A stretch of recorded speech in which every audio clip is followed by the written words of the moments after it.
Oh, what's going on, everybody?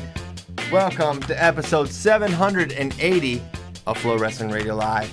I'm your host, Christian Piles, joined today by two guys with the makings of varsity athletes, James Dean Rader and Ben Funky Askren, who lettered in something, I guess wrestling. He's got a varsity jacket on. Normally he wears just a Rudis t-shirt, but today, I guess it's cold in the basement. I don't know. No, they sent me this nice jacket. I figure I got to show off a little bit. Look, I got my national title. If I can turn all the way around, it says national champ, says the weights. I mean, Christian, they don't give these to just anyone. Evidently. We're national champions. And I got to remind you guys, sometimes you guys get a little condescending. I got to remind you guys, I did win a couple things. Twice. Two-time champ, actually. Does it designate the two? It does, yeah. It says both years. Uh-huh. Nice. Hey, so speaking of, this is a good intro. Speaking of national champions, which I am, we got you guys. I think today we're going to pick the 2023 national champions, correct? Okay, yes. Okay, hold on. I got thought about this. So I was thinking, I would love to see a graph on this chart. Mm-hmm. Next year, potentially, I don't know if we'll say potentially or likely, one of the two. You'll have Spencer winning 4 at 125. Mm-hmm. Roman will win 3 at 133. Yanni will win. Well, the first time champ at 41. Yanni will win 4 at 49. 57, if David Carr stays, he could potentially win a second title. At 165, Keegan will likely win a second title. If not, then it's likely David Carr or Shane Griffith would win theirs. Mm-hmm. 74, Staraki's going to win 3. Brooks is going to win his third. Ferrari or Dean have the potential in their second. Unfortunately, Gable's not coming back. He would be going for his third. I can't think of another time when the year that they won, there's going to be 3 going for their third and 2 going for their fourth. Like, what's the most amount of titles collectively the champions have had at time of championship? So, like, when they win it, it's over that night. Total amount of NCAA titles between the champions. Do you think this could be the most? So there was a crazy period of time where you had Dake Taylor, Stieber, J.O., and Tony Nelson at the time was a 2-time champ. I think there was like. But did all those win it at the same time? Because obviously, like, with Dake beat Taylor and like and I said, there's some overlap. I don't know if I'd have to go back and look at like the exact year by year, but like by 2014. The 2013 season, there was a ton of like. So I mean, obviously, because at certain times David would have been a one-time champion there, so it wouldn't have. Mm-hmm. I don't want to say not counted, but it doesn't count for a big number. Whereas, I mean, and then we're not guaranteeing all these guys will win. And for example, I think Parker can beat Aaron Brooks, but if it goes to chalk, then that's what we're going to have. Yeah, it might be the most NCAA titles ever gone for. I mean, I'm trying to think. I think that time may have been the time when it had the most like just kind of gaudy elite.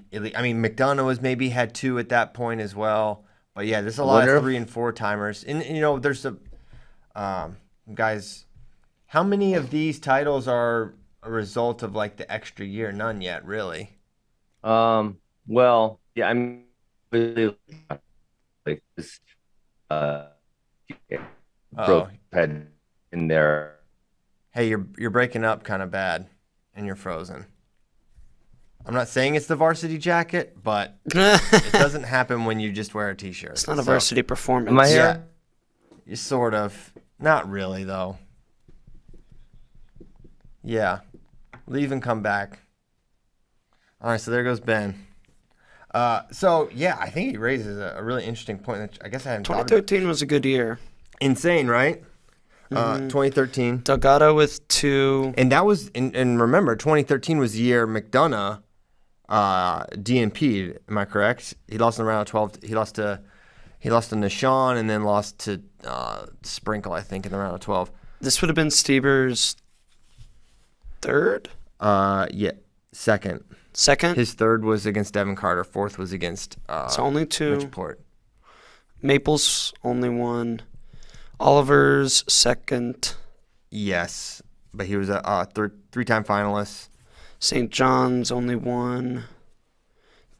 Dake's 4th. Perry's first. Roos. Which one was this for Roos? This was his second. Second. Quentin's second. Tony Nelson's second. Yeah. So a lot of multi-champs there. And I still don't think it... No. Too much math for me, but I don't think it tops. No, I mean, you got 2 guys going for 4. You have 2 guys going for their third. That alone sets it apart. Man, that is bananas. Well, it's crazy that you could have 2 4-timers, right? When it'll be the first time ever. Think of the gap between Pat Smith and Kale, and then the gap between Kale and the next one was Kyle, right? Mm-hmm. And then I guess the gap's getting a little shorter because then 2 years later, Logan got his 4th, and now we could be coming up on the next round.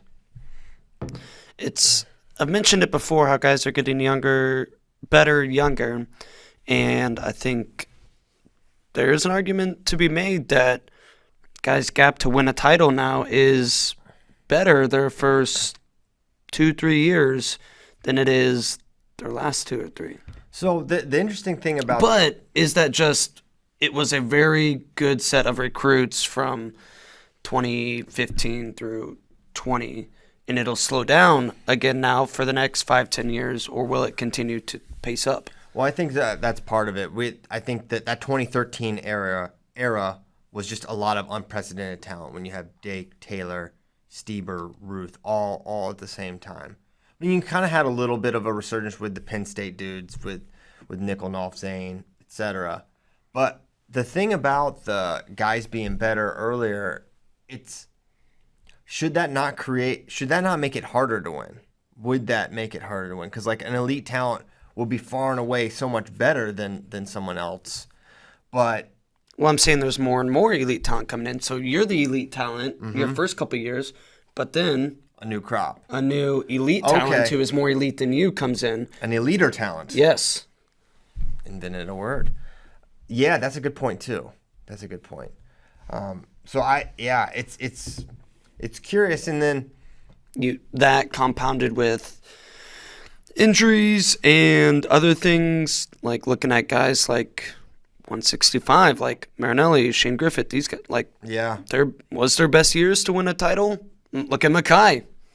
Best years to win a title. Like he won as a freshman. I mean, he was right there. Basically, last year sort of a wash with the injury. And it was 2 years ago, not last year. Or like no, I'm saying last year was a wash for him with his injury, and he redshirted the year before. But that's also what I'm saying is like injuries included. Like the whole package is guys' best time or most likely time to win a title their first, 2-3 years on campus. Yeah, he's an example of, Karstarachi wasn't in the field when he won his first title, and now these freshmen come in. Well, he moved up. And then, and he changed weight classes also, eventually. So, it's, and if he'd have stayed at 65, him versus Keegan would have been an interesting freaking match. Very, very curious. I mean, 65 in general, if Mackay had stayed there, would have been. It was already bananas. So, that'll be, poor Ben. This is not how long I expected this delay to be. Has he hit us up? Hold on. I think he texted us. I got 7 texts. Tyler's on it, he says. He's been removed by the host. Wow, Tyler just kicked him out. Just kidding. He would never do that. Okay. So, yesterday was announced your transfer day, apparently. Because we had, 3? 2? 2. We had 3, including the weekend. Okay. Recap for the people. Well, probably the big one is Steve Opoyan. I know a lot of people are wondering where he's going to land. It's Northern Colorado. And with an interesting graphic, too. But don't sleep on him. Don't sleep on Steve-O. It was 3 yesterday, I forgot. Andrew Berryessa, also going to Northern Colorado. And Luke Kimmerer is going to Edinboro. From Pitt to Edinboro. Mm-hmm. And Berryessa, longtime Cornell wrestler. I think he graduated. And yes. So, looking for... And Ivies cannot... You can't do 4 or 5 years. Right, at your institution. So that is an instance where he was literally forced to transfer if he wanted to compete. Yes. So good gets for Troy Nickerson, who's been someone who, since he got to Northern Colorado, has done a good job with the portal and getting guys in his lineup, and that's going to add. You got Poole in there. You have Andrew Aliras, you have Barry Asa, you got a couple other pretty tough guys as well. Andrew Aliras tweeted, "It's all coming together," or something like that, or yeah. UNC lineup coming together. Yeah, and it certainly is. So it's one thing about the portal and something that was commonly sort of discussed as it became more and more open was, man, the big programs are just gonna pick off the little programs, and it's gonna totally disrupt the balance of power even more. And while obviously that's happening, Thank God I got my Letterman's jacket because I'm outside now. We had snow yesterday. Oh my gosh. I know. Freaking internet. What the heck happened? Oh, look at that mug. He's so extra. Look at this. My mom got a nice mug. It was this for Christmas. It has my dog's footprint on that. How cute. Oh, that's very cute. You a big dog guy, Ben? You don't talk about your dogs much. I literally didn't know you had a dog. Look at this dog. Oh my gosh. What's this dog's name? His name is Gaia. She's an old lady. She's like 11 now. Wow. Yeah. What kind of dog is that? Italian Mastiff. Whoa. Real sweetheart. Hey, I looked at 2013, Christian, and you know what's crazy about how good some of those guys were in their stats? I feel like a lot of those dudes were one-time champs at the time. One or two we were going through. Logan won his second. JO2. JO won his second. He was such a good two-timer. David Taylor, it was you can't count his. He didn't even win. And Max only had two. Who? Taylor. Yeah. That's crazy. and Date got his fourth. So, but that was I'll say, you can say whatever you want about the titles. I think that was a really, really tremendous era for college wrestling talent. Like, yes, Stieber JO, Dake Taylor, that's just a really, really insane group of Ed Ruth. Ed Ruth, yeah, but compared to now, I think we're in a renaissance of American wrestling. Gable, who's college eligible, already has an Olympic title. Yanni's already been on senior world teams. Mm-hmm. Miles Amin didn't win a title. He's an Olympic bronze medalist. We've got all these guys who've had international level success. Dayton Fix, world silver medalist, didn't win a title. So we have all these guys that have international level success, and I don't think, to my knowledge, we ever had that previously. All right, well, I have an idea. We should do a hypothetical duel meet right now. 2013 champs versus 2022 champs. I hate this because this just makes everyone mad at us. Oh, don't you come remember? on, Ben, you don't care. Huh? I don't remember. What happened? People were getting pissed. We did the how did we do it? We did weight by weight. How do we do it? Did we do bracket format? I'm forgetting what we did now. I know we did weight by weight like the last 10 years. Yeah. Well, here's the thing. Well, here's what I've learned since doing this job. I've been yelled at for things that I couldn't even have fathomed that would make people mad. One time, a dad yelled at me for saying that his kid was a neutral dynamo on his feet because that implies that he wasn't good on the mat. This is a real thing that happened to me from a really, really good wrestler. That's the kind of things, the conversations you end up having. At some point you're just like, well, what does it really matter? You just do your best, and you kind of know what you meant, and people are going to take it how they take it. So I think you could do it fine. It'll be fun. Let's have some fun. Can we do it tomorrow so I can think more about it? Because I was set for my 2023 champs. I was wanting to do those. Okay. Well, I think you're okay. Fine. We'll do it tomorrow. We can do it tomorrow. We can do it with. We'll make Shane pick too. Oh, yes, that'll be great. Shane, dude, I don't even know if we'll get through the show because Shane will be on the third weight. He'll be like, I can't pick. They're both so awesome. And we'll know, they're really both really good, but we got to pick one. What a stud. He'll say that. whoever he picks to lose, he's going to call a stud soon after. That's my prediction. Or hammer. Hammer. Hey, random thought, too. I looked at the entries for the U.S. Open.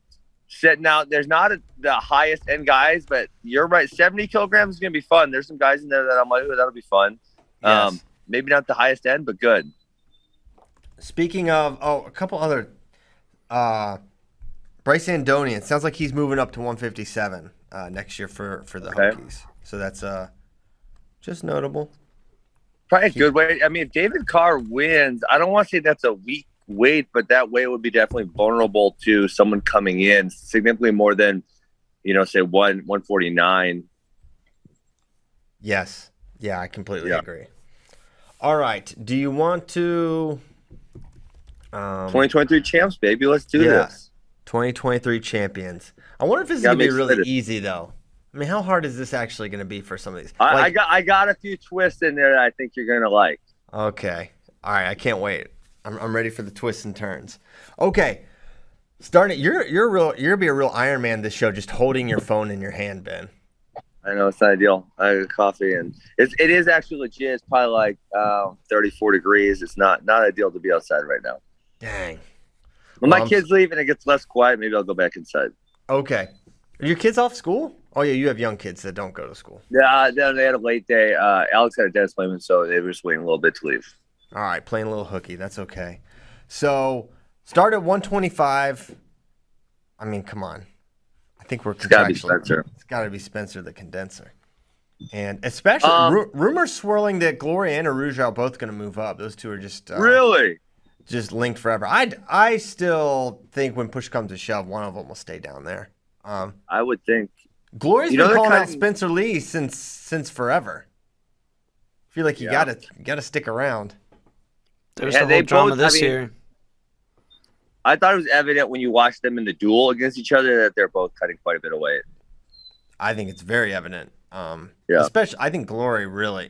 To me, Glory looks bigger. I know Vito is a very tall, skinny person, but Glory just looks thick. It just looks really tough for him to get down there. So I wouldn't blame him for going up, Patrick. But the thing is, for Vito, it's you assume he's a long-term 57-kilogram guy.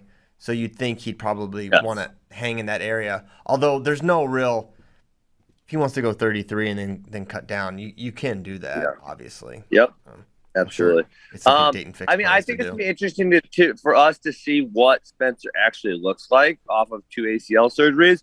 Is it going to be the same guy? Will he be way different? You got to assume there's going to be something there, but maybe not. Here's a question. I'm genuinely asking, who has come off of an ACL surgery? I know 2 is unprecedented. I don't know if we've ever seen this. Double, yeah. Who's come off ACL surgeries that it just never was the same? I remember a guy for West Virginia, Brandon Rader.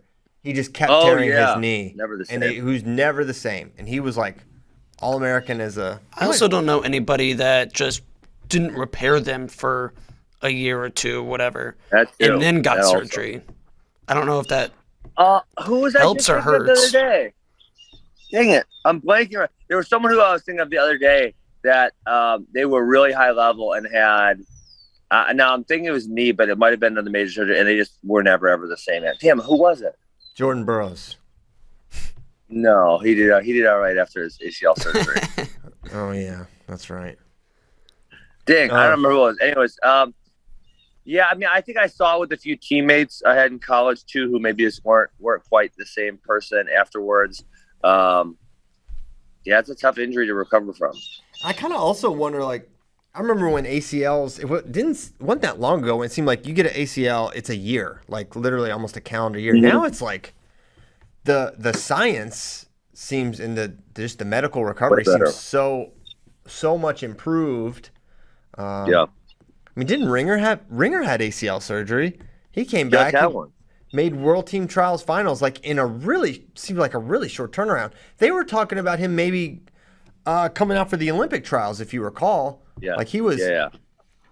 So he's an example. I feel like Ringer was pretty close to. It wasn't a short turnaround to the World Trials. I want to say he had the surgery in December, and to your point, there was some rumors he was going to come back out for the Olympic trials, which have been like 4.5 months, I think, from the surgery. So that means the World Trials was like 9 to 10 months from the surgery. True. But yeah, he looked great. Yeah, he did look really great. And yeah, I guess that's maybe what I was thinking of. Like, wow, this guy's actually considering it. DT had one. He looked good. Yeah, I mean, yeah, maybe it's more than it's built up to be. Well, and the ultimate thing here is there's two at the same time, and I've never even heard of such a thing. So Yeah. That'll be the differentiator. But he's a freak, and these guys are so maniacal about their recovery too. And to counteract that, especially if Glory and Vito move up, doesn't matter. Doesn't matter if Glory and Vito are not there. Who is he wrestling in the finals? Basically did that 2 years ago. It's like against Courtney. It's like Courtney, Cardinale, Camacho, Latona. It's basically last year's field. I mean, who's coming into the, unless Robbie Howard got way better. I was gonna say Robbie would be the one guy who hey, maybe. Totally random thought. Love it. Steve-O transferred to Northern Colorado, and I looked at his wrestling stats. I'm like, I didn't really see him that much. He was 6-0. He beat another dude from North Carolina State who was like 18-3, who I never heard of in my whole life. Who was that? It was like Jordan Jones or something to that effect. And I'm like, how have I never heard of this person? James so weird, Joplin? right? James Joplin. That's it. Yes, famous rock and roll artist. No, that's Janice. That's Janice Joplin. Close. Yeah. Close. Great Janice's hit. son. And so he wrestled. Oh, he had a medical forfeit over Cooper Flynn. I was about to say it's a very relevant result. Yeah, so Poulin 6-0, a quiet 6-0. I think he just hit a couple November opens, and that was the extent of his season. Yep. How did we get on Steve-O? ACL surgery? 125. Steve-O, yeah, that's right. 125. Yes, that was it. You said Jacob Camacho. Made me think about it. North Carolina State. That's right. North Carolina State does love having just an enormous roster. Enormous roster of like decent dudes. Yes. Like they're good, yeah. Like Lehigh was good at this too. Ed Scott lost to one of the backups and that backup lost to a different backup. Kovacs, I think Kovacs. Kovacs. Yeah, Kovacs lost someone else. Yes, they have a very, very deep roster. So they should, you know what? Certain Major League Baseball teams do. They send like recruiters to say like one of the Caribbean islands or something. Some other college team should send just the transfer portal guy to Raleigh. Hey, you don't like this? We got a place for you. Yeah. But the problem is most of them just like it there. They like it. They don't. It's not a problem. It's a good thing. Yeah. I guess I was making a point about the transfer portal with Steve-O and Barry Asa and so, some of the movement we're seeing. Like a lot of the chicken littling about the transfer portal as it became more wide open is like, oh, the power programs are just gonna like widen the gap. But what you're seeing is you're seeing some of that, right? You're seeing some of the power programs. Not a ton. But what you are also seeing way more of is guys who are at power programs ending up in other places where they can start. You've seen it at Oregon State with Gaston Gary going from Ohio State to Oregon State. You're seeing it with Northern Colorado with these two moves. So it's a lot more prevalent that people are using the portal to actually help out the smaller programs, the ones that are having a harder time filling their lineup. So I think it works on both levels, and it can have a huge impact. Thinking about NC State, and you had Bryce Meredith. A lot of people probably don't even remember that Bryce Meredith was at NC State and a 33-pounder there before transferring to Wyoming and becoming a 3-time All-American and finalist and everything. So you can have a great program on those. Honestly, what I was actually talking to a parent the other day who had the worry that their kid was going to a really good program. It's just, I'm like, will my kid ever start there? Right?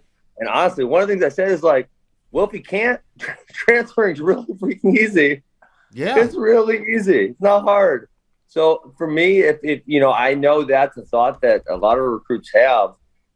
Go there for a year or two. And obviously, if that team is a power program that having success, there's probably a good reason to having success. They're probably good coaching. So you're going to coach up really well for a couple of years and then find somewhere else you want to go. Right. Not a bad thought there. Okay, so I'll take the blame for that deviation from all over the place. No, that was me, Steve-O. I brought up Steve-O. Yeah. Okay, so then 133. Now we're faced with basically the same predicament as before. Roman, Dayton, But now you throw in Vito and Glory potentially, along with the other. How should we be taking you for your word on this? On these two going to 33? No, you don't have to. I don't know. I'm not saying lock it in stone, but it's a possibility for sure. I don't think either one are beating RBY anyways. And given the results of this year, RBY, lock it in. I think there is still a small chance he does not return. So really? how do you... I thought they just announced. Didn't they just announce they're all returning? What? Where'd you see that? I don't know. The freaking Twitter or something? Freaking Twitter. I mean, what was it, 2 or 3 weeks ago, he put up the "What should I do" graphic. Yeah. Yeah. No, I swear I saw on there somewhere that maybe it was one of those fake articles. Sometimes they get you with those. Maybe it was a mistake article. I thought it was on Penn State's what's their dang website called? Like I don't remember what it's called. What, the message board? No. They have a website like that's for Penn State athletics. Oh, Probably We Are something. yeah. Yes, that one. That's it. Probably That's it. Success with Honor online. Okay. All right, so RB1, lock it in. So I guess there is a percentage chance that Dayton could beat Roman Bravo Young. There is. I don't know what it is, but there is that chance. So you factor in that. You factor in that likelihood. With there is also a chance that Roman doesn't come back, right? Plus the chance that he gets injured, plus gets upset by somebody else in the field. Is that enough to make you pull the trigger on Dayton? Could I do it again? Dare I do it again? That's my thing. I went Dayton preseason last year. Me too. And it bit me. It bit you, one takedown. But, okay, here's the other thing.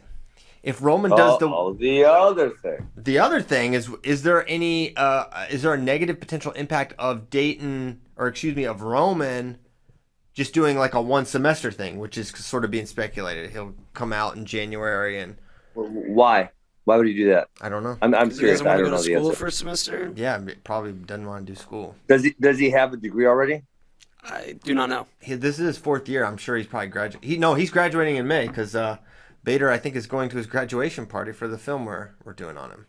Oh, nice. That's cool. Yeah, I mean, then, honestly, that would probably be like if I was graduating and I did not want to go to grad school, I'd be like, I ain't going to school 2 semesters. I'll do some freestyle tournaments and I'll come in January. I'll probably enroll in some classes and then probably not do any work at all. Yeah, that sounds like the funnest college ever. Yes, let's do it. You needed one of those semesters, Ben.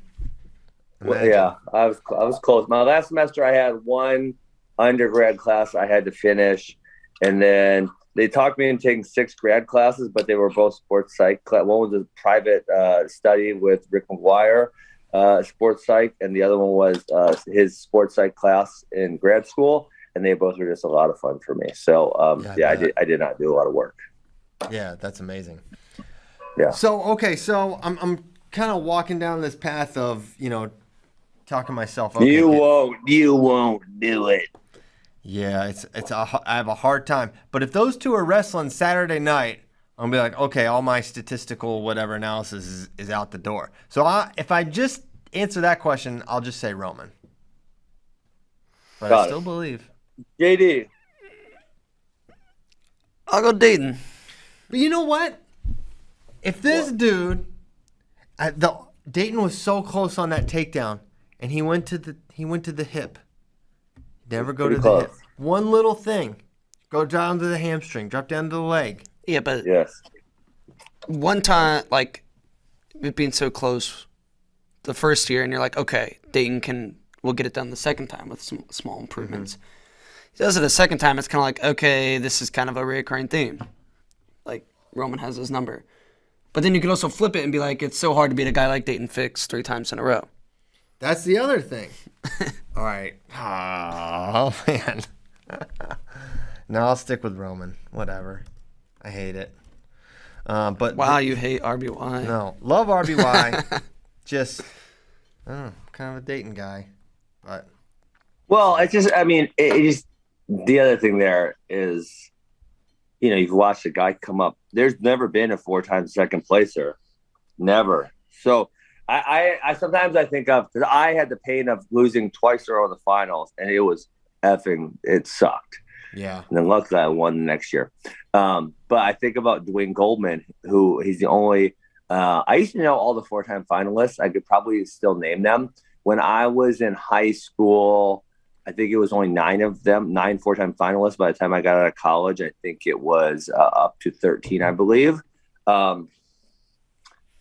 So Dwayne Goldman has the only guy who took second, and then finally won a title. Mm-hmm. And I think about, like, dude, well, after his 3rd loss in the finals, like, what was this dude thinking? And then obviously going to number 4, like, dude, you got to be stressing, like, dude, I lost 3 times in the finals. Like, this sucks.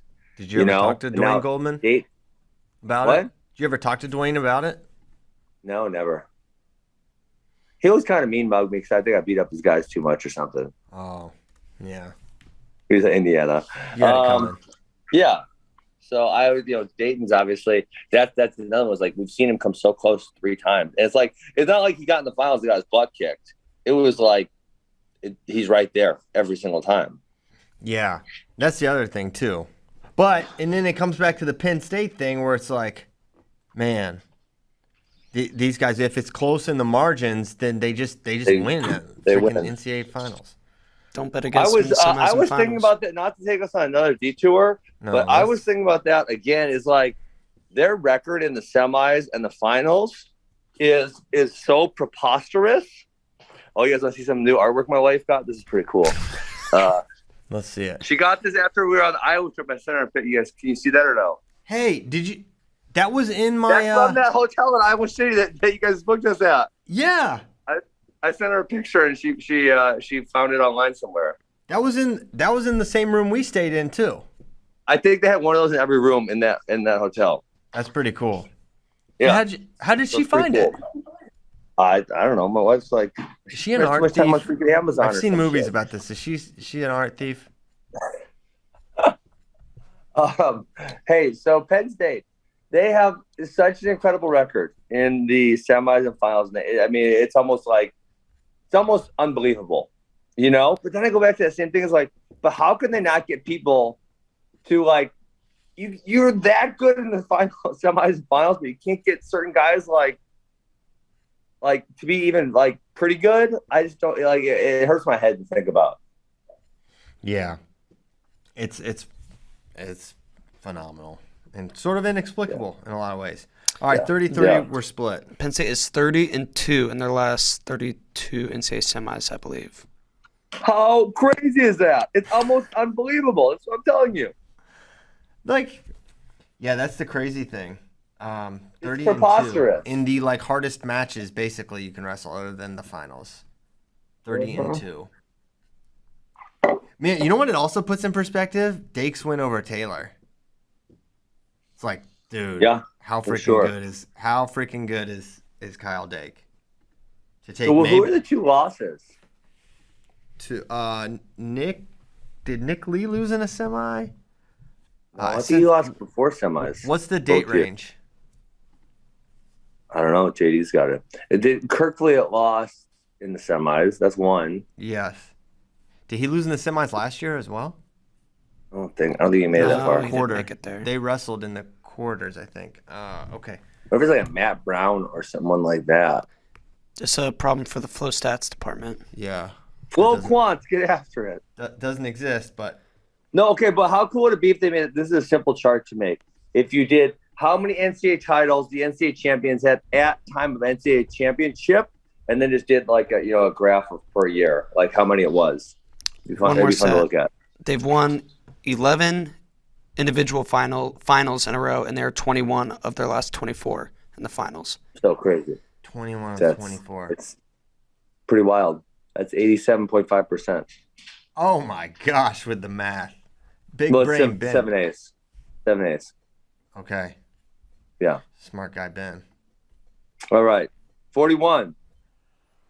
I'm going to throw a curveball at you. Okay, I'm ready. Dayton Fix, NCAA champion, 141 pounds.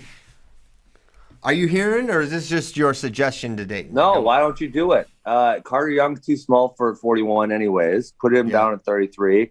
Dayton, I'd rather beat who's ever at 41 than I'd rather beat Roman Bravo Young. And Vito and plenty Corey. strong. Dayton never, ever, ever gets overpowered. Ever. Never. He's probably also thinking about what he wants to do for 2024. That would mean he was probably going to move up to 65, because I doubt he wants to go 41 for a full year and then cut back down to 57 the next year. Man, if you lost 3 NCAA finals in a row, you might do some really, really wild things to get that title. Yeah, honestly, the lineup dynamic is what really makes it interesting. But they don't have a good guy to come in at 33. Reese Whitcraft? Carter Young! Oh, yeah, Carter Young would be better at 33. He's small for 41. The other thing, is the Dayton Fix Oklahoma State perception of his own size is that they just seem to always think he's a 57. They cut too much weight. John Smith probably won't listen to me. I don't want to say I have no statistics backing this up, but Oklahoma State wrestlers, if we take wrestlers and the percentage of weight they are over their college weight class, they ain't no one more over than Oklahoma State. You look at some of these good dudes, they're all huge. They are freaking gigantic. Even Chris Pelton, like, he ain't even fat. He's just a big dude. He's like 220. He has 134 pounder. He's huge. Yeah. All of them. But there's a lot of them who are significantly overweight. And I mean, like, we're talking 20, 30, 40% body weight over their college weight class. And I'm not even talking guys who are 30 years out. I'm talking guys who are 2, 3, 4, 5 years out. Ringer. 189 pounder. That's a good one. Right 65. There, yeah. Yeah. Oh, good point. I mean, J.O., he eventually moved up, though. He was cutting a bunch at 33, and then he went to – he did the very rarely seen double bump from 33 to 49 and won a title. Okay, so you're saying – Dayton Fix, 141-pound champ. I kind of love this. Mark it down. Maybe they hear it from me first, and they're like, wait, why didn't I think of that? I'm doing that right now. I'm copycat Piles right now. Since I can't pick Bo Bartlett yet, I'm going to go Dayton Fix. I don't know. I don't think you already picked him to win. You already picked him to win 33. Yes, well, I could hedge my bet and pick him at both 33 and 41. Yeah. If he went 41, I think he would probably win. Yeah. Tell me who he's not the favorite over right now. I mean, to me, Cole Matthews, Real Woods. I mean, I think those are the best. Willits. He's the favorite. Absolutely, he's the favorite. Yeah. We've been talking about this weight. Who's going to be here? Dayton Fix would make a whole lot of sense. It's funny because he is very short. I mean, this is a short guy. But Yanni doesn't walk around. Okay, Spencer doesn't walk around a lot over his weight class. Yanni doesn't walk around a lot over his weight class. I actually don't think RBY. I don't think he's that big for that weight class. That's my feeling. I don't know on that one for sure. How big do you think Dayton gets, though? Do you think he gets to 145? Do you think Dayton gets to 145 pounds? Oh, yeah, for sure. Easy. I don't know about that. I bet if you go to Stillwater, show up in Stillwater today. Is he wrestling at the U.S. Open or no? No, he's not. He's not. Put him on the scale today. I bet he's about 148 pounds. No. Yep. Want to bet? Let's bet. I would love to see it. 148? Someone send a full camera crew to Stillwater today. Before practice, not after. Before practice, put him on a scale. Before breakfast, 148. No way. No, Give me the under all day. Before practice. I said before practice. Before practice, before breakfast, after breakfast, after a Denny's trip. No, not 148. Not 148. The guy's like 5'2". He's not that. Dude, he's jacked. Yeah, he's jacked. I'm jacked too. I don't weigh no one. I barely weigh over 148. You don't got Dayton Fix type muscles. No, I don't. Plus, what do you weigh, JD? Plus, you also don't cut like a large amount of weight for a majority of the year. You don't know that. Yeah. Meaning, you don't know my fitness meaning when goals. you don't have to cut weight for, say, 3 months, you enjoy yourself a little bit. Yeah. Because you can. I know that. I'm factoring all that in. I'm factoring in the enjoyment in the okay, before practice day, Dayton Fix gets on scale. Factoring all the Christian Piles head computer, what are you saying he weighs? 43. Really? I think that's small. Like honestly, he's weighing 43 on Monday in season. Yeah, I don't think so. If you told me, Christian, I said 148. If you said, hey, Dayton Fix got on the scale today, he's 153, wouldn't be that surprised. Wouldn't really surprise me that much. Oh my gosh. Yeah. I don't think you've stood next to him to harken back to a Nomad take, eh? I have. I don't think 153 is that big. I mean, when he's like I got who I think is probably really comparative size, I've stood next to them both, is a guy like Sergio Pettis, who he's fought at 125. That's really small for him. He's now competing at 135. He gets up to 155, 160. I've seen him on the scale at that weight class, and he doesn't look that much. He looks bigger, but not that much bigger than when he's at 135 making weight. Of note, Sergio Pettis is 5'6". Dayton's probably 5'4". Dayton's not 5'6" and freaking. I don't think they're that different in height. I think if they stood next to each other, they'd be very similar. This says 5'4" on his Wikipedia thing, and I think that could be charitable. He's a short guy. All right, what's Dustin? Check Dustin Ortiz. That's another guy who I feel like same thing. Dustin or Justin? Dustin D. Okay. He was always a 125, never moved up, but he would be 150. 5'5". A week after his fights. 5'5". 5'5". Okay, that's about how big I think. I think. God, I gotta feel like Dayton Fix is around 150, so he should move up. 141 national champ, 2023. Dayton Fix. Okay. Hopefully, I'd love to find out. This is the only question I want answered. How big is this guy? How big does he get? You got to know someone in Stillwater that you can go get to take a picture of the scale today, don't you? Well, I'm not going to spy on Dayton Fix. No, we'll just tell him. We'll tell him, hey, we're sending a spy. He'll probably be all right with it. Yeah. Okay. Who do we know on the Oklahoma State team right now? I don't think I have any. I have no athletes on the team. Do I have any friends on the team?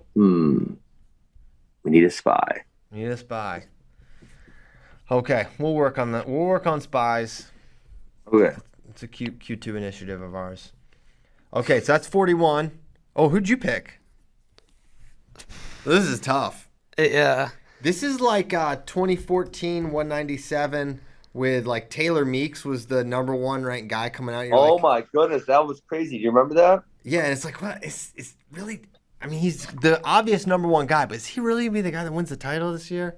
And of course, what did we take that year? Like 6th or something? I don't know, but then of course, who came out of the woodwork?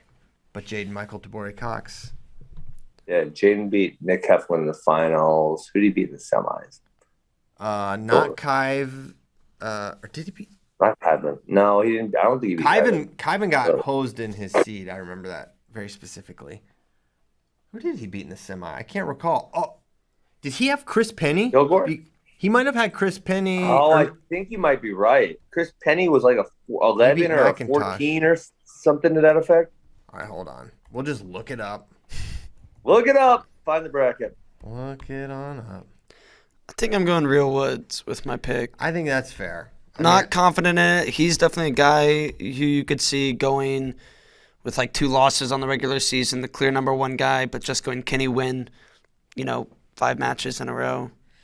Yeah, so can he stay healthy? Yeah, he would be my pick if sans Ben's brilliant Dayton idea. So Jaden did beat Chris Penny. Yep. What seed was Chris Penny? Like an 11 or a 14 or something like 14, that? 14, yep. Jeez. Schiller beat Gadsden in the quarter. Schiller, for a period of time, kind of had Gadsden's number, and then Gadsden eventually sort of figured it out, I think. Yep. And then Heflin beat Schiller in tiebreaker 2-1, brutal match, and then Jaden won. As we all know. Great match. Mm-hmm. All right, so that's 41. That was tough. 49, less tough. Easy. John Diakomahalis, your champion. Yep. Yeah. Anybody but Ridge to the final? Oh, yeah. I mean, I don't know who, but for sure, there's Gomez, Sasso. Yeah, there's a lot of Sasso kind of, I don't want to say fell off, but from what our perception of him was, and he was close to winning an NCAA title the year before, and he lost to Gomez, he lost to. Oh my, who did he lose to NCAAs? Did he not Milner? Andonian? Not Not Ridge. He beat He lost that top Milner. side.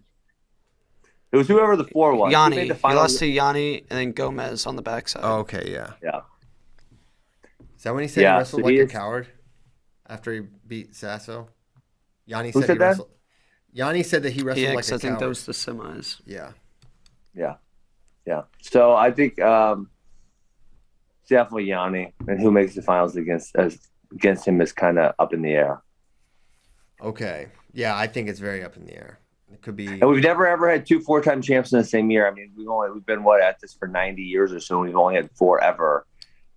It's pretty insane. We're going to potentially have 2 in the same year. There was a question we got about comparing Yanni to Dig. I don't know if we want to dive into that now or wait until. Let's wait till Yeah. questions. Yeah. But I did like that question. Another person to just keep an eye on is Shane Van Ness this year. We'll see. He's a not total unknown because we all saw what he did in high school, but we didn't learn anything during his redshirt year at all. Is he going to UWW Juniors?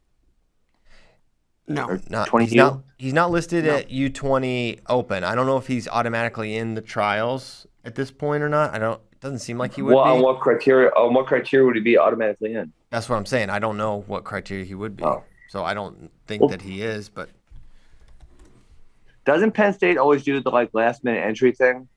sometimes, They've already got guys in it, though. yeah. Like Robbie Howard's Oh, entered, okay. Gary Steen's entered, Levi Facundo. Haynes. Lucas Cochran. Wait, is Howard still 20U? Mm-hmm. Wow. He feels older Okay. because he was making cadet world teams. He made 3 cadet teams, so he made the first one very young. Because normally guys God. don't make them so early, especially at a really tough weight like the ones he was Yeah. making. Pretty incredible Got it. accomplishment.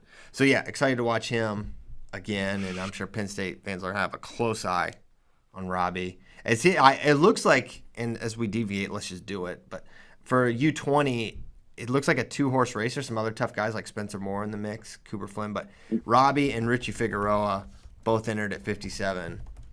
When are you guys going to put out? Are they doing pre-seats for that division? I They think they do normally do that. is it selection criteria, or is that just cadets? They seed it because I've literally done the seating meeting before.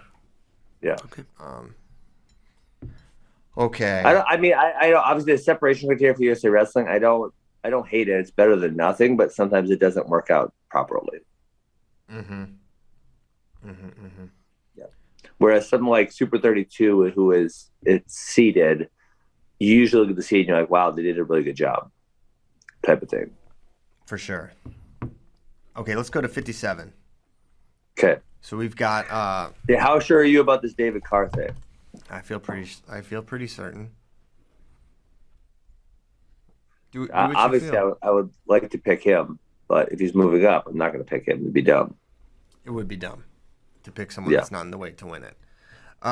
So I do think he's moving up. I'm operating under that assumption that we're going to have a showdown of the century at 65. But Three The century. NCAA champs. not really. Same It's not bracket. really the century. It's just an exciting match, honestly. But I'm going to say, actually, a guy who narrowly placed this year, but was injured, Austin O'Connor wins the title. What? What? That's crazy?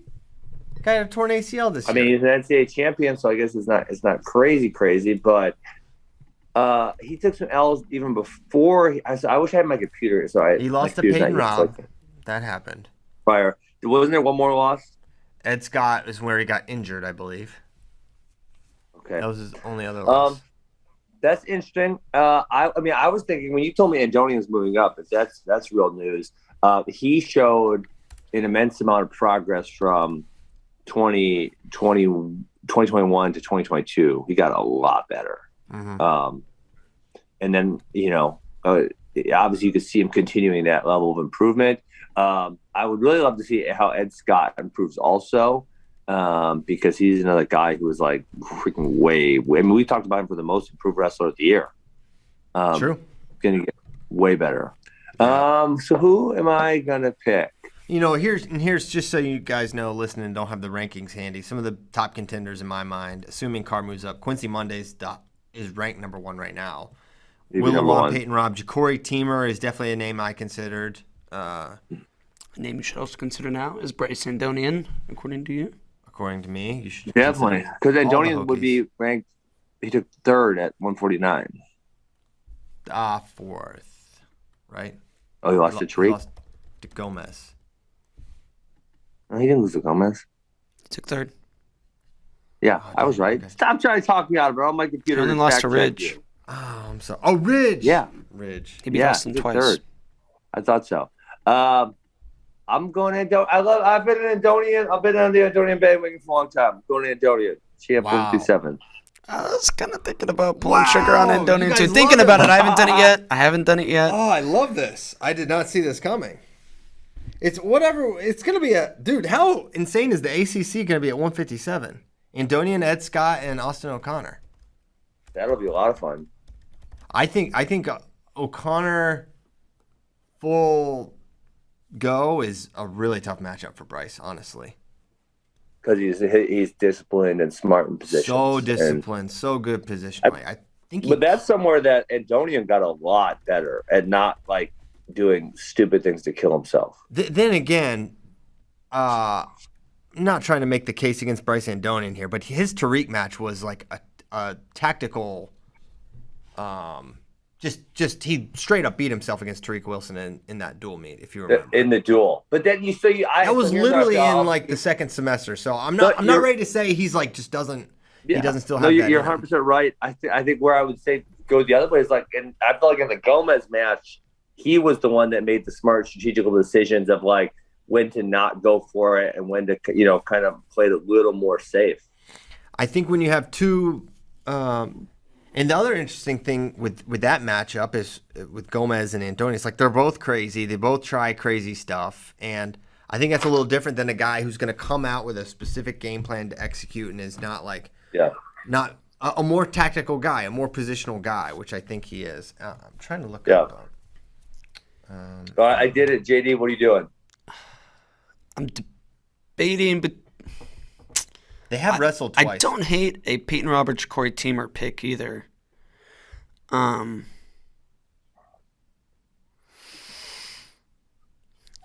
Let's roll the dice with Andonian. He's the fun pick. Yeah, there you go. Let's do it. So he's wrestled O'Connor twice. He lost. So my pick beat your guy 11-4 and 10-8 in their 2 meetings. Just as a point of reference. That was 2 years ago. Yeah, it was. It's the past. This is now. That's right. Yeah. He also beat him. Are they both registered for the? No, obviously O'Connor's hurt. So Andonian's registered for the Open. 70. He also beat him 10-4 and 11-7. So he's 4-0 against this guy, against your pick. Okay, he's gotten way better. He has gotten way better. Yes. Just some data. That's a fun weight class. I mean, it's almost I want to say it's almost more fun when you have a weight class like 157 where you're like, damn, there's a lot of good dudes and we're not really sure who's better. Because like if we did say betting odds on 174 preseason, you're gonna have like Siraki being like a 1-3 favorite. I mean, just a gigantic favorite over the field. And at 157, you're gonna have a whole bunch of guys who are, like essentially if you're against the field, you're all underdogs, right? So you're gonna have a bunch of guys who are reasonably decent bets to win this. Yeah, I should have picked the field for my NCAA champion. That would be someone in the field is gonna win. That's my. If at 157 you took the top 3 guys, and then you put the field at number 4, you'd probably bet the field. 100%. Oh yeah. Mm-hmm. For sure. Where at 174, there's no way you're betting the field, or 184, there's no way you're betting the field. Yeah. Yeah, no doubt. I'll bet anything with good enough odds. Wow. I can milk anything with teeth. So what? Can you milk me? Yeah, can I? No. 165. So here's Keegan O'Toole. Let's go. Keegan O'Toole. Let's go. I say that as well.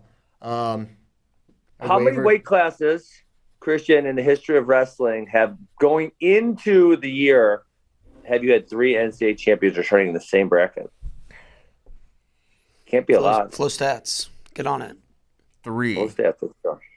So we've had 2 going in. Yeah, definitely. 2's Going happened into it. a few times. Or any of These those. probably happen decent. It happens, yeah, quite a bit. Yeah, we'll have to look into it. 1. So is that it? I'm going Keegan. You're going Keegan too?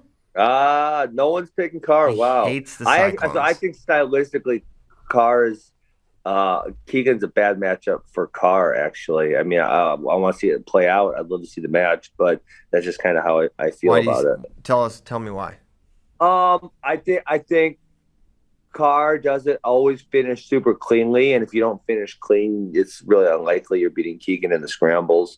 I think there's a definite chance Keegan can ride for a while. So I guess just those two things make me lean that direction. Okay.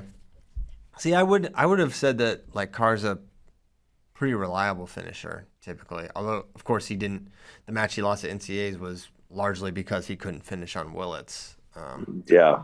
And so if that's a problem with him, it's going to be only compounded by. But then again, I would say the counterpoint is, which I'm going to try to make, is like the speed of Carr. I could see him getting a takedown on Keegan as well with his speed. Either runs him over or just too quick to the leg or hits a duck or something where there's little opportunity for a scramble. But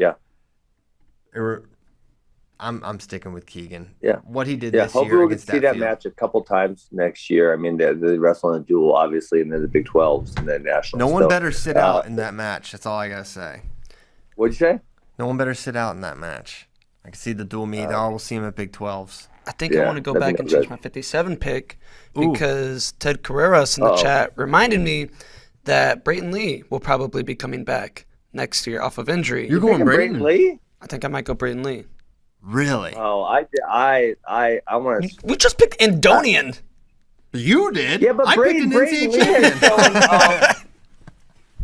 I feel like Brayton Lee has shown little to no progress stylistically over the course of the last 3. How many is this? This is gonna be his 4th year in college now. Yeah. Right. Yeah, I think. Yeah, he did lose to Garrett Model this year. He was, not a model citizen. I'll stick with JD. This is some real last place in the pick'em contest behavior right now. Shut up. You said you were going to kick the habit of bad picks. 74. 74 is easy. Who's not picking Siraki? Who is in that final? I mean, who's in the final? Hold on. Who's coming back? Wait, hold on. He won by 2 seconds of riding time or whatever. Of riding time. Oh yeah, Makai's back. What grade is Makai even in? What is he in? What grade was he? He redshirted. He redshirted in 2018. He won a title in 2019. He's got like 3 years left. 2 years left. This was his 5th year. This was his 5th year of college. How does he have 2 years left? Because 2021 was a free year. And he redshirted. And he redshirted in 2018 and 20. The Olympic redshirted. So he could have 2 years left. This math left. makes your brain hurt sometimes. I know. I'll be glad in like 2032 once all the COVID stuff's done, and then we'll know. Then we'll know definitively like what eligibility people have. I feel like this is going to go on for forever. Us wondering like what grade people are in. And also, if they'll take it, yes. And that's the other consideration. Like, there's really no consideration usually. Like, will they come back? Won't they come back? In a typical year, it's like, you have this 4 years. Now it's all different. But especially like after that 6th year, there's a decent amount of these dudes that are going to have their masters. It's like, are we have a bunch of PhDs running around the wrestling community, or like they'd be like, I got my masters, I'm ready to go get a job. And Makai would be a 7-year guy if he used his remaining 2 years. Yes. So we'll see. We'll see what That's he does. one of the great movie quotes of all time. A lot of people go to school for 7 years. Yeah, they're called doctors. Everyone knows it. I was watching a little documentary on Hulu about Chris Farley. It's so sad, but I agree. Dude, I didn't realize he was from Wisconsin, Ben. He went to Marquette University. So he's from Madison and went to Marquette University. Yep. Yeah, from Madtown. Anyway, check that out if you All right. want. So Mackay. Who else do we have coming back at 74? So Kimmer's gone. You lose. You got Labriola coming back. Labriola's back. Hayden Hidley's gone. On. I think it's the same two dudes, honestly. Yeah, seems fair. But it's really tough to pick against Starachi after he's done it twice. Yeah. That guy's he's kind of got that refuse to lose sort of. He's really tough to pick against. He's really good everywhere also. He doesn't get ridden. He's good on top, good neutral, offensively and defensively. Yeah. He's good. He's got a good tank. He doesn't have the it's not like the most elite tank. He doesn't like gas a ton of dudes out, but he can certainly endure. I mean, he went to ultimate tiebreakers. I know, but Mackay was so tired, if you recall. Mackay was very tired, but he was gutting it out too. Okay, so I'm going with Carter. I think it's the same final, honestly. Mackay was fantastic at NCAAs last year. They both had some really close matches too, as you recall. I think Mackay was either sudden victory or tiebreaker against Peyton. Is that right? Barely beat Peyton. Yeah, Peyton almost beat him twice. And Chris Foca, I don't want to say very nearly beat him, but he was in position to win the match. Those guys will get in those matches with good guys, but like you said, they just have that. They got that dog in them. They have that dog in them. Where they just don't lose. Okay, 184. Will we have a Ben Askren curveball? Yeah, Parker Keckeisen. Come on. What do you mean? Come on. It's not outrageous. He lost 3-2. He's beaten everybody else. I gave him the secrets to beating Aaron Brooks. We're good to go. True. Hidley is also not an outrageous pick. I worked out with them while I was at USC Folksdale Nationals. I think there's a few things that he's missing. And I said, hey, here's the few things I think you're missing. Now, is it going to be easy to beat Aaron Brooks? Of course not, right? Aaron Brooks is on path to be a 4-timer. He's as elite as elite gets. But I'm sticking with my guy. Let's go, Parker. Let's go, Parker. Love Parker. Love his grit and his game. You don't have to pick him. It's okay. I'm not going to. I mean, I think you guys would probably pick him to be in the NCAA finals. Would I? I think so. He beat Trent. Trent had a very bad backside. Trent had a bad backside? He's got a bad backside. What didn't he beat Truax though? And did Truax not beat him on the Parker front? Parker beat Truax on the backside.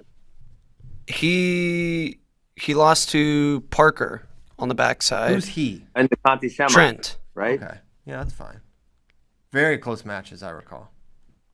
Trent almost beat him. Trent almost beat Brooks. Twice in the NCAA final, where some people argue he should have, and then it went to overtime this year. Trent very nearly had it. That's why I said it's not an outrageous pick to pick Trent. Yeah, I don't think it's outrageous at all. Yeah. I don't think it'll happen. But I think one of those things. We think about that Penn State stat that we brought up earlier, which is obnoxious. I mean, roughly a 90% winning percentage in the semifinals. You know, what's almost more preposterous to me is it's not like it's David Taylor or Ed Ruth just blowing people out. It's like Starocki overtime matches, RBY 1-point matches with Dayton Fix, Aaron Brooks overtime match. Like, these dudes are in close matches, and they're finding a way to win them all. It's freaking wild. Yeah, it sort of doesn't make a lot of sense how often it happens. I'm trying to find the bracket. Didn't Truax beat Parker? Didn't they split? They split. Truax beat Parker on the front side, and then Parker beat him for third place on the back side. Yeah, this is a very I think Brooks, I would basically guarantee he makes the final, but the other finalist is going to be very much in contention. And I'll also say that Brooks can obviously be contended with. Yeah. Well, especially if none of them are in the same conference, right? So if they go about their seasons and they for some reason don't meet up, given this year's NCAA placements, I mean, Hidley could be the 4 seed potentially. Very possible. Very possible. Okay. Here we go. 197. I know who I'm picking. Okay. Wait, hold on. Did you pick AB? Brooks. Brooks. I picked Brooks. You picked Parker. 197. Yeah. Ben knows who he's picking. I got to hear it, though. You want me to go first? Yes, please. Ferrari. Fast twitch. Yeah. That's who I'm going with as well. Although, I don't know. Part of me is like. Younger. Is this. Oh, my gosh. That's who I want to win. Honestly, given the level of improvement, there's a decent chance. If you can just replicate that again. Again over again, he will be. Yeah. I think that could be one of the toughest matchups for AJ, honestly. The thing will he be, is, for sure. You think so? Oh, yeah. Because he can match his speed and the athleticism and movement, whatever. Mm-hmm. Other thing is, like,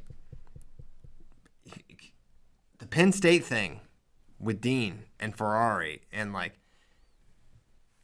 and is Ferrari on the path? What's Ferrari doing? Is he wrestling? Is he training? Is he healthy? He's still in a sling. So. He's still in a sling.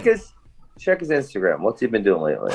He's been at WrestleMania, hanging out with Mason Paris. That was like 2 weeks ago. Okay, yeah. I don't know what he's been up to. I guess Find his most recent post. What's on his? I can't look because I'm on my phone right now. Yeah. Is it still him and DK? His last, him and DK Metcalf talking shop. Who's that? I don't know. He's a wide receiver for the Cowboys. He was at WrestleMania. Oh, nice. He's not on the Cowboys. Or Seahawks, Seattle, right? Yeah, Seattle. Sorry.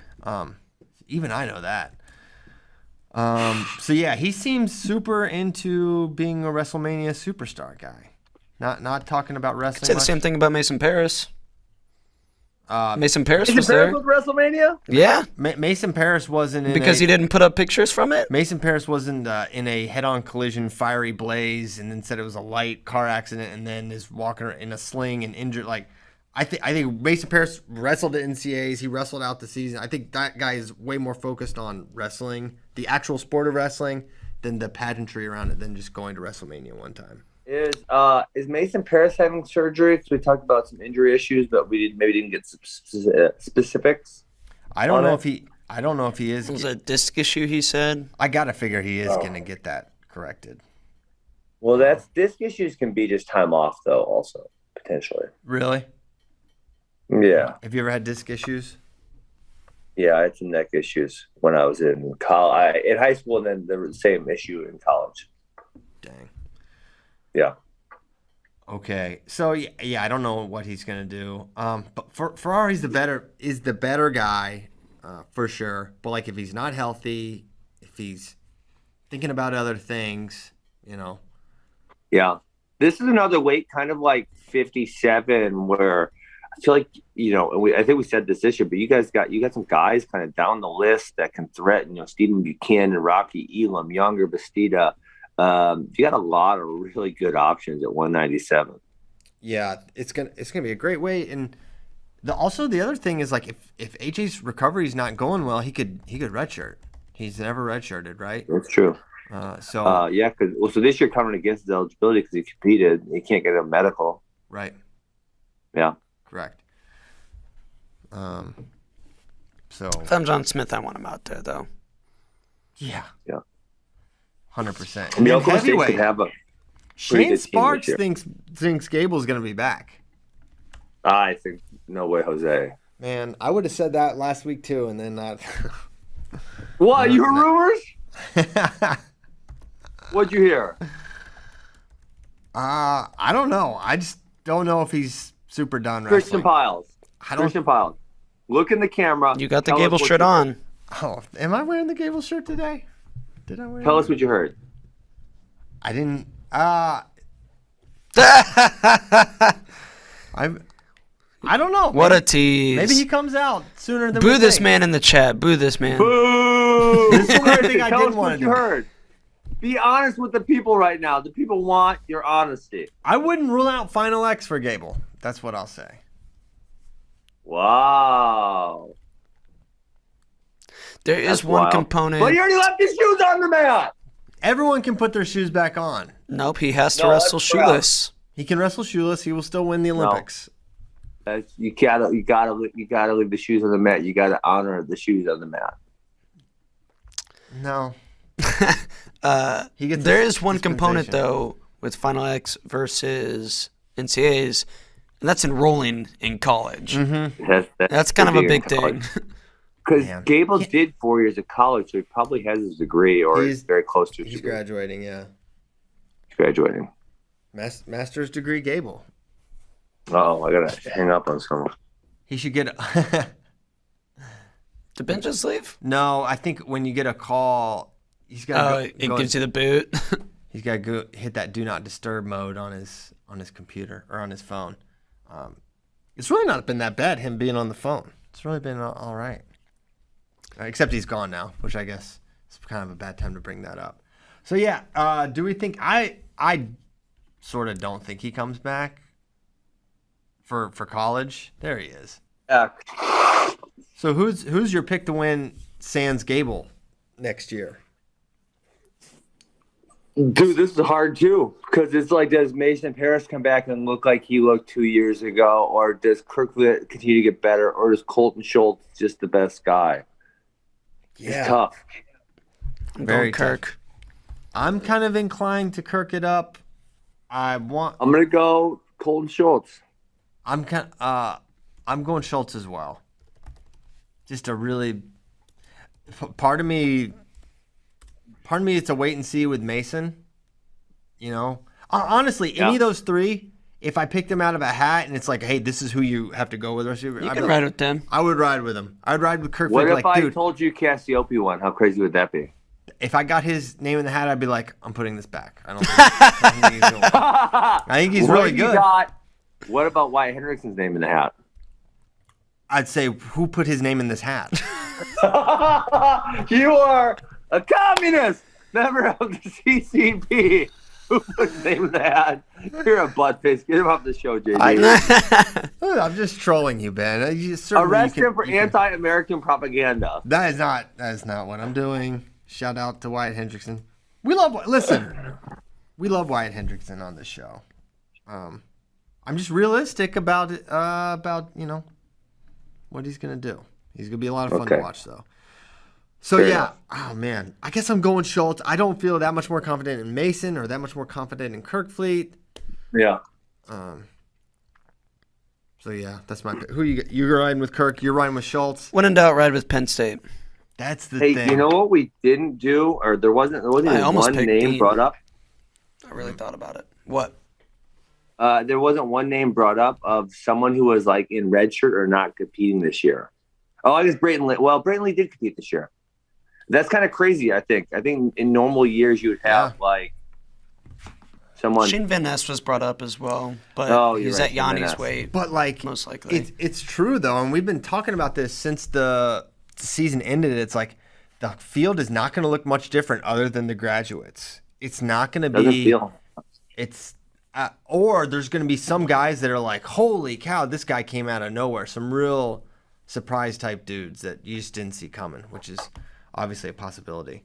We've got a little. There's also some pretty good recruits coming in, but it's like, are they going to redshirt? Like, you just kind of assume they're going to redshirt a lot of times. And I don't see anyone like a super duper true freshman. Swiderski could be a factor at 41. Yeah. At 41, because 41 is void of top-end talent. Hold on. You saw Feldman. Mendez is in the senior. So why is Mendez wrestling in the Senior U.S. Open? Because I saw him there. He wants to make a senior world team. And he's qualified for juniors. Why is he not doing the U20s? Because it's not the world team trials. He's qualified for the trials. Oh, because he's already qualified for that. Yes. Oh, got it. Yeah, because I was going to say, doesn't make sense for him not to do that. But yeah, okay. So he's already qualified for the trials for the junior, so he doesn't have to compete in the Junior U.S. Open. Correct. Got it. Okay, makes sense.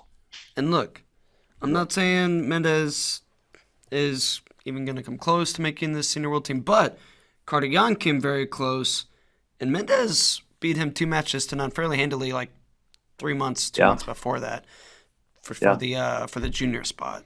Yeah, that's what people forget. And he was trying to make the senior world team last year. Was very angry that he was too young or something. He couldn't, but basically because it was like on a technicality of he made the junior world team, so he couldn't do these other things to qualify. They wouldn't allow an exception. So Copy that. So he could have been the Carter Young of the 2021 World Team Trials. Because he would have been the same weight, too. Yeah. So, yeah, definitely excited to watch Jesse, Buzakis, Feldman, the whole Ohio State coterie, Levi Haynes. What was that word you just used? Coterie. It's like How you spell that? Small group. Coterie.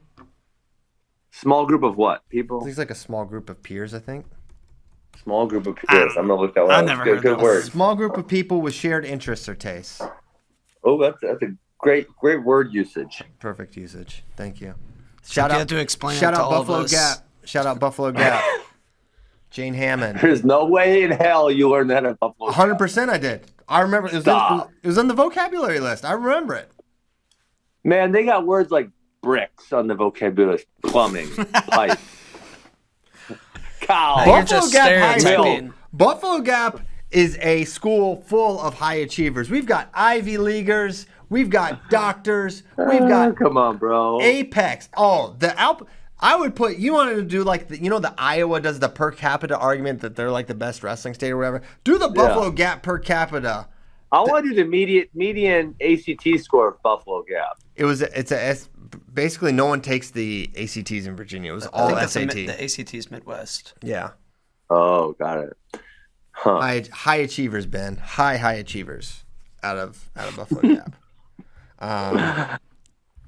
You don't even know, Mr. City Slicker, Arrowhead, Big School, whatever, dude. Unrelatable Ben Askren strikes again. If Levi Haynes goes 157, he could be a factor also because, like we said, if David Carr leaves, there's not a clear title contender. Yeah, we'll see. I thought Levi Haynes was getting bigger, like he was going to be at 165. Well, he's registered at 74 kilos for That's what I'm open. saying. So but then it's like you have Facundo at 165, and he wrestled 157 in the opens that he wrestled at this year. Are they both? Are those guys both registered Both at 74? Interesting.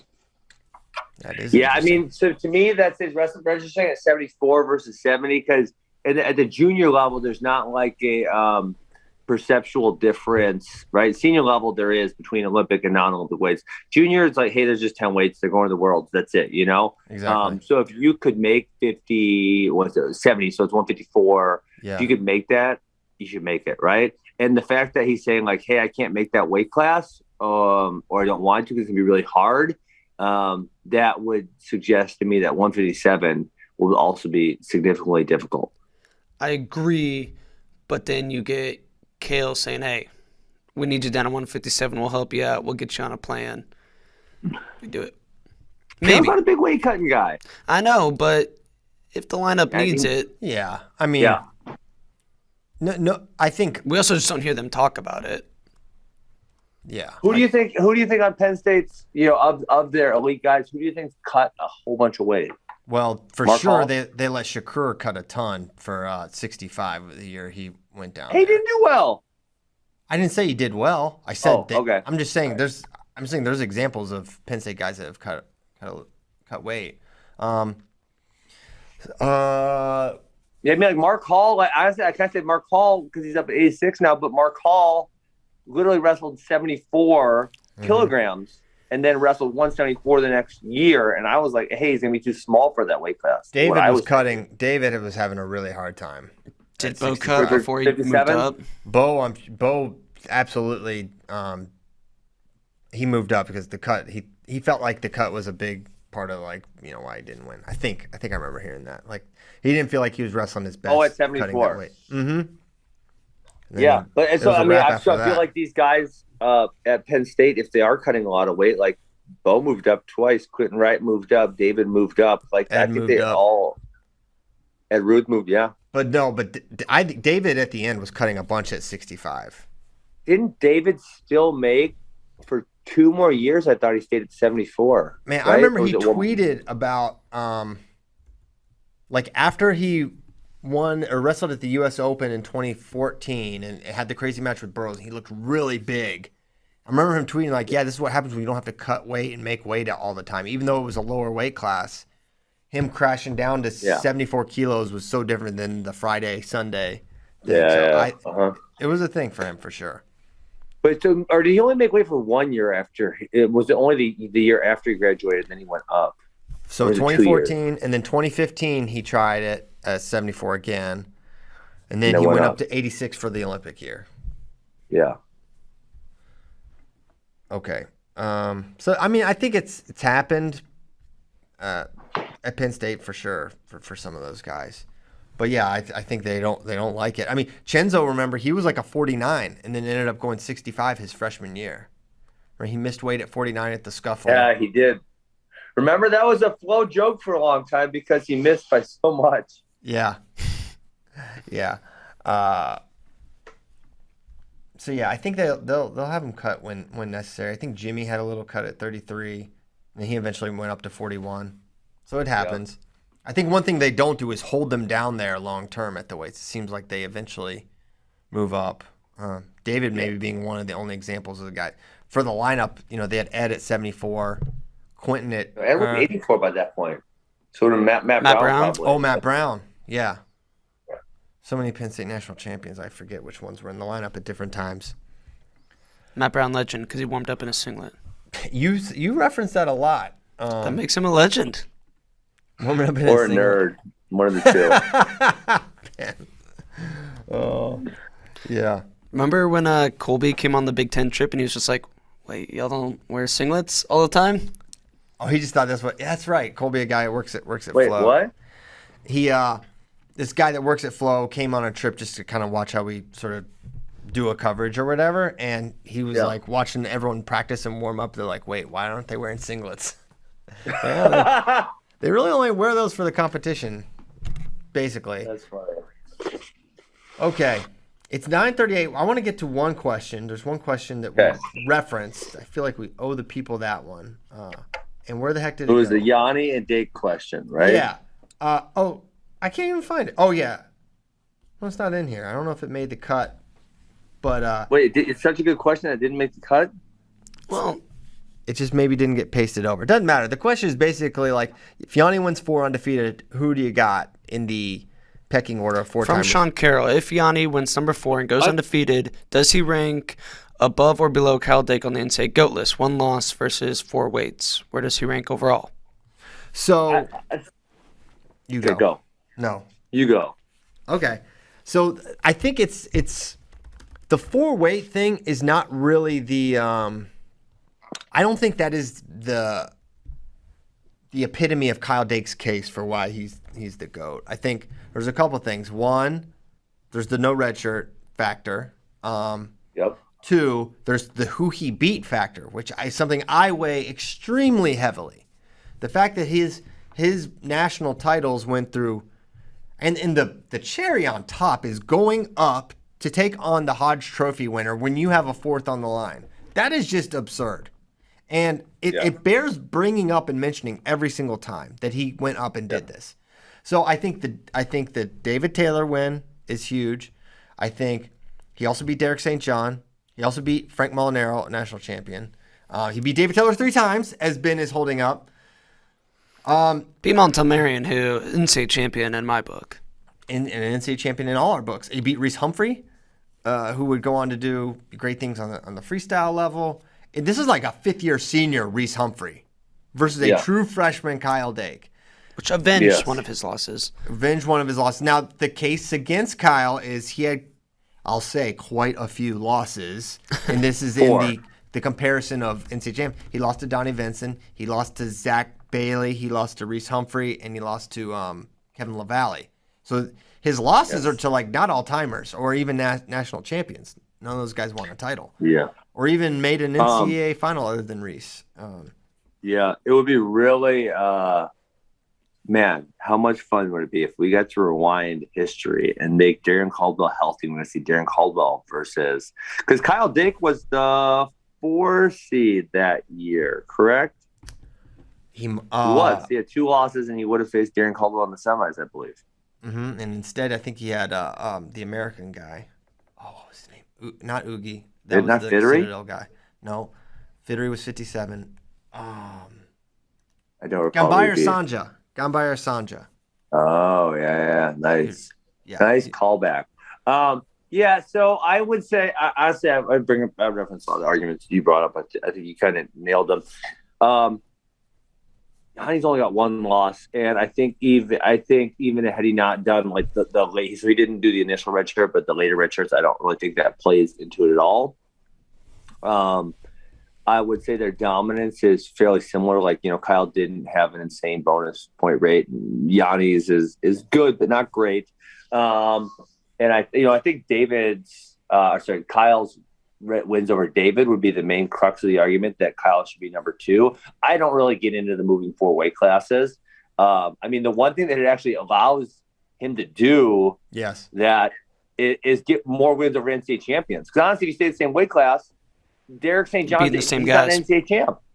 He's not, and you beat the same guys, and that's, Yanni's, he's changed 2 weight classes as opposed to 4. So I don't really give any weight or not much weight to that. The not redshirting is huge, but both of them are in the same boat there initially. Well, Yanni's got red shirts now. But the initial where he won, they both won their first year of collegiate competition. Yeah, I don't know. I'd probably lean Yanni on the fact that he has one college loss, which he avenged. And it was kind of, I don't want to say like, I don't want to say it was lucky because I hate that word, right? But it was like, man, he was controlling the match. The guy wasn't better than him. He just kind of made a mistake. Yeah. If that makes sense. And then Kyle Dake has 4 losses. And to your point, they really aren't, they're probably a lot of dudes that even the current crowd of wrestling fans probably hasn't really heard of. Yeah, Zach Bailey is definitely someone that he was an All-American for Oklahoma. He was good, but he was even number 1 for a time that year, as I recall. Oak Park High School, baby. Okay, shout out to Oak He's Park. a new guy. But that son of a bitch, I gave him a great recruiting trip, and he wouldn't come to Missouri. So Zach Bailey, I'm still mad at you. How about that? How about that? I let this guy have so much fun, and then he didn't come to Mizzou. I was so annoyed. Dang it, Zach. I know, right? We would have fit in the lineup great. I was also Jamal Parks, gave him a great recruiting trip. Oh, man. He puked all over my back porch. What a moron. Sounds like he had too much of a good time. What? Sounds like he had too much time. Yeah. Kyle beat him at NCAAs one year. Jamal Parks was a beast. He was a beast. Like, he was good. For a guy that only placed once, I would have loved to see what happened if he had went freestyle, like all in. I think he could have been really interesting at 65. Yeah. I think he went to MMA, and then I want to say he maybe had some behavioral issues, non-athletic, I believe. Non-athletic behaviors. So yeah, in my opinion, it's tough for Yanni to pass Dake, and also, really, 1 loss ever in 4 years of collegiate competition? That doesn't do it for you? 3 undefeated seasons. Yeah, I like it. Kyle had two undefeated seasons, which is 1 less. Also, so you're going Kyle over Yanni. So JD, break the tie. I gotta go Kyle. It's the David Taylor wins. That's just like know, Yanni and the no controversial. Listen, final. There's some the McKenna matches. Don't ask Tom Ryan who won. Don't ask Tom Ryan who won that match. I thought he tweeted about it, didn't he? He did a couple weeks ago. Yeah. How do you? We never brought that up. How do you guys feel about the head coach tweeting about things like that? I kind of feel like it's crying over spilt milk. And listen, I like Tom Ryan, but I kind of feel like it's a little whiny, and like. Things maybe it just doesn't look good. How do you feel? Am I off on this one?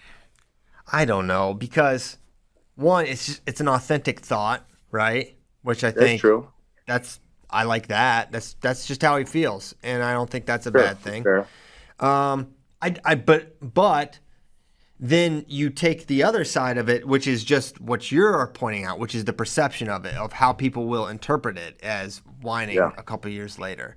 Because it's not like you can change anything. It's like nothing can be changed here. And honestly, like when he did the whiny one about the Keegan and partial reversal, dude, that was close. I was definitely worried that they were going to get partial reversal there. It was super close. But here's what I didn't tweet back because it's like, hey, I'm so biased. I love Keegan, right? I'm biased. I'm not gonna freaking tweet about it. Number two is that it doesn't win Cartsville the match. Cartsville can't ride Keegan, so it's effing 2-2, and then they're gonna figure it out. And Cartsville's probably gonna get tired and Keegan's gonna take him down. So what? You're gonna whine because something should have been tied? Like, give me a break, bro. Yeah, that's nonsense. And then on top of that, see now this is me tweeting back. This is why I didn't tweet back because I knew I was gonna get heated. And on top of that, your guy had 2 minutes to get away and he couldn't get away. How about just get him better on bottom? How about that? See, this is why I didn't tweet back. I think you shouldn't have brought this up. Now I'm mad about it. If he debatably had a reversal, then that's pretty good. It's like the ultimate thing you can do from the bottom position. Debatably, but you had a minute and 55 other seconds to complete a reversal or escape, and you couldn't do so. Yeah. No, now you brought this up. I didn't. I actually didn't bring it up. You did. No, I didn't. He brought up the Joey McKenna match. I didn't bring up. I brought up the Joey McKenna match. You brought up. Tom Ryan thought he won. This is all your guys' You brought up fault. the tweets. I didn't want to get into this. Now who's whining? You're blaming. You're no better. Damn it. He, I don't know. I'm not in that position. I think it's fine. I like candor from coaches. I think there's too much where they don't tell you what you think, and I don't know. I kind of know where Tom's head and heart are at with that, and kind of what he's getting at, and it doesn't bother me. I will say I don't think it does him any favors in the overall public perception from wrestling fans, but I don't know if that's really also what he cares about all that much either. I don't know if that's fair, which is fair.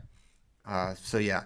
Well, this was fun. There's a ton of really good questions that we'll get. What are we doing? Which one? What are we doing? 2022 versus what tomorrow? 2013, 2014? 2013. Buckle up. You better tell Shane Sparks to get ready, and he's got to make picks. Tell Shane, you might be listening to this. If you're not ready to make picks, don't show up tomorrow. Don't show up for work. You know what? We get boot power. We can just say the word, or if we hit a button and he's wavering, Tyler just kicks him off. Boom. Boom. He's out. Trapdoor. We trapdoor Shane. Can we install a trapdoor in his house in the next 24 hours? That would be big. It's gonna be tough. It'd be tough. Might be able to pull it off though. We might be able to do it. Shane, we need you to build a trapdoor. I need my internet to work tomorrow. Also. All right. You'll get the internet. We'll be back. Thank you guys so much for listening. Thanks for Ben for figuring it out. Oh, yeah. There's some adversity in Ben's life, but he figures it out. He's a hero. Thank you, JD. Thank you, Tyler. Thank you so much to you for listening. 780 dang episodes of this show. We'll try to get better. We're doing our best. We will be back tomorrow on Taco Wednesday. Hope you guys have a great Tuesday. Wednesday. We'll see you then. Come get some tacos, Ben. See you, buddy. Bye. Bye.